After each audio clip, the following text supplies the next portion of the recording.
କାହିଁକି ଆମ ମହାପ୍ରଭୁଙ୍କ ପାଟି ଏ ପର୍ଯ୍ୟନ୍ତ ଖୋଲା ଅଛି? କାହିଁକି ଆମ ମହାପ୍ରଭୁଙ୍କ ଆଖି ଏ ପର୍ଯ୍ୟନ୍ତ ଖୋଲା ଅଛି? କାହିଁକି ମା ସୁଭଦ୍ରାଙ୍କ ମୂର୍ତ୍ତି ଏତେ ଛୋଟ? ତେବେ ଆଜି ଶୁଣିବା ମହାପ୍ରଭୁଙ୍କ କାହାଣୀ। ଭଗବାନ ଜଗନ୍ନାଥଙ୍କ ସ୍ୱରୂପ ନିଆରା। କଳିଯୁଗରେ ଭକ୍ତମାନଙ୍କର କଲ୍ୟାଣ କରିବା ପାଇଁ ଭଗବାନ ମହର୍ଷି ନାରଦଙ୍କ ଇଚ୍ଛାରେ ଏହି ସ୍ୱରୂପ ଧାରଣ କରିଥିଲେ। ଏହା ପଛରେ ଥିବା ଗୋଟେ ପ୍ରଚଳିତ କାହାଣୀ ଆଜି ମୁଁ ଆପଣମାନଙ୍କୁ ଶୁଣାଇବାକୁ ଯାଉଛି। ମାତା ଯଶୋଦା, ଦେବକୀ ଏବଂ ତାଙ୍କ ଭଉଣୀ ସୁଭଦ୍ରା ବୃନ୍ଦାବନରୁ ଦ୍ୱାରକାକୁ ଯାଉଥିଲେ। ତାଙ୍କ ସହିତ ଥିବା ରାଣୀମାନେ ଶ୍ରୀକୃଷ୍ଣଙ୍କ ବାଲ୍ୟଲୀଳା ଶୁଣିବା ପାଇଁ ଇଚ୍ଛା ପ୍ରକାଶ କଲେ। ମାତା ଯଶୋଦା ଏବଂ ଦେବକୀ ରାଣୀମାନଙ୍କୁ ଲୀଳା ଶୁଣାଇବା ପାଇଁ ରାଜି ହୋଇଗଲେ। ଭଗବାନଙ୍କ ଏହି ଲୀଳାକୁ ନିଜେ ଶ୍ରୀକୃଷ୍ଣ ଏବଂ ବଳରାମ ନ ଶୁଣନ୍ତୁ, ସେଥିପାଇଁ ଦ୍ୱାରରେ ଭଉଣୀ ସୁଭଦ୍ରାଙ୍କୁ ପ୍ରହରା ଦେବା ପାଇଁ ଠିଆ କରାଗଲା। ମାତା ଯଶୋଦାଙ୍କ କୃଷ୍ଣଙ୍କ ଲୀଳାର ଗାଥା ଆରମ୍ଭ କଲେ। ଯେପରି ସେ କହୁଥିଲେ, ସମସ୍ତେ ତାଙ୍କ କଥାରେ ମଗ୍ନ ହେଉଥିଲେ। ନିଜେ ସୁଭଦ୍ରା ମଧ୍ୟ ପ୍ରହରା ଦେବା କଥା ଭୁଲି ଯାଇ ତାଙ୍କ କଥା ଶୁଣିବାକୁ ଲାଗିଲେ। ଏହି ସମୟରେ କୃଷ୍ଣ ଏବଂ ବଳରାମ ଉଭୟ ସେଠାକୁ ଆସିଗଲେ ଏବଂ ଏହି କଥା କାହାରିକୁ ଜଣା ପଡ଼ିଲା ନାହିଁ। ସୁଭଦ୍ରା ମଧ୍ୟ ଏତେ ମଗ୍ନ ଥିଲେ ଯେ ତାଙ୍କୁ ଜଣା ପଡ଼ିଲା ନାହିଁ ଯେ କାହ୍ନା ଏବଂ ବଳରାମ କେବେ ସେଠାକୁ ଆସିଗଲେ। ଭଗବାନ କୃଷ୍ଣ ଏବଂ ଭାଇ ବଳରାମ ଉଭୟ ମାତା ଯଶୋଦାଙ୍କ ମୁଖରୁ ନିଜର ଲୀଳା ଶୁଣିବାକୁ ଲାଗିଲେ।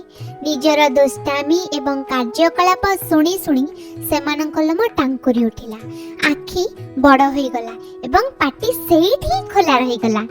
ସେହି ସମୟରେ ନିଜେ ସୁଭଦ୍ରା ମଧ୍ୟ ଏତେ ମନ୍ତ୍ରମୁଗ୍ଧ ହୋଇଗଲେ ଯେ ପ୍ରେମ ଭାବରେ ତରଳିବାକୁ ଲାଗିଲେ। ଏହି କାରଣରୁ ହିଁ ଜଗନ୍ନାଥ ମନ୍ଦିରରେ ତାଙ୍କର ଉଚ୍ଚତା ସବୁଠାରୁ ଛୋଟ। ସମସ୍ତେ କୃଷ୍ଣଙ୍କ ଲୀଳା ଶୁଣୁଥିଲେ। ଏହି ସମୟରେ ନାରଦ ମୁନି ସେଠାକୁ ଆସିଲେ। ନାରଦ ସମସ୍ତଙ୍କ ହାବଭାବ ଦେଖିବାକୁ ଲାଗିଲେ। ସମସ୍ତଙ୍କୁ ଅନୁଭବ ହେଲା ଯେ କେହି ଜଣେ ଆସିଛନ୍ତି। ଏହି କାରଣରୁ କୃଷ୍ଣ ଲୀଳାର ଗାଥା ସେଠାରେ ହିଁ ବନ୍ଦ ହୋଇଗଲା। ନାରଦ ଶ୍ରୀକୃଷ୍ଣଙ୍କର ସେହି ମନମୋହକ ଅବତାରକୁ ଦେଖି କହିଲେ ଯେ, ଆରେ ପ୍ରଭୁ, ଆପଣ କେତେ ସୁନ୍ଦର ଦେଖାଯାଉଛନ୍ତି। ଆପଣ ଏହି ରୂପରେ କେବେ ଅବତାର ନେବେ?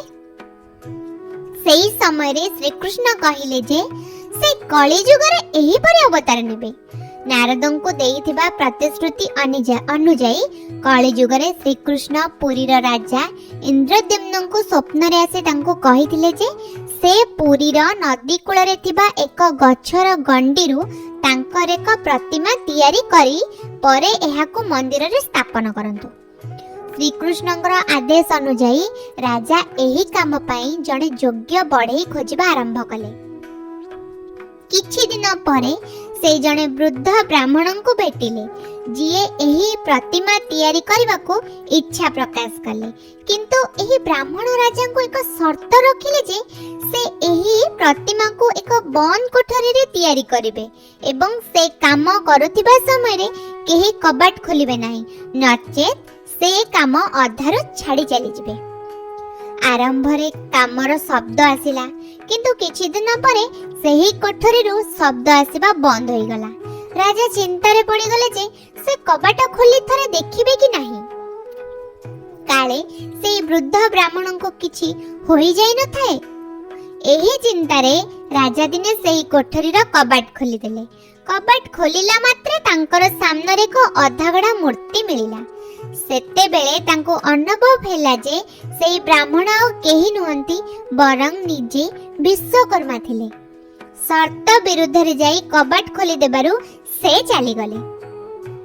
ସେହି ସମୟରେ ନାରଦ ମୁନି ଆସିଲେ ଏବଂ ସେ ରାଜାଙ୍କୁ କହିଲେ ଯେ ଯେପରି ଭଗବାନ ସ୍ୱରୂପରେ ଆସି ଏହି ବିଗ୍ରହ ତିଆରି କରିବାକୁ କହିଥିଲେ, ଠିକ୍ ସେହିପରି ଏହାକୁ ଅଧା ରଖିବା ପାଇଁ ମଧ୍ୟ ତାଙ୍କ ଦ୍ୱାର ଖୋଲାଇ ଦେଲେ। ରାଜା ସେହି ଅଧା ମୂର୍ତ୍ତି ଗୁଡ଼ିକୁ ହିଁ ମନ୍ଦିରରେ ସ୍ଥାପନ କରାଇଲେ।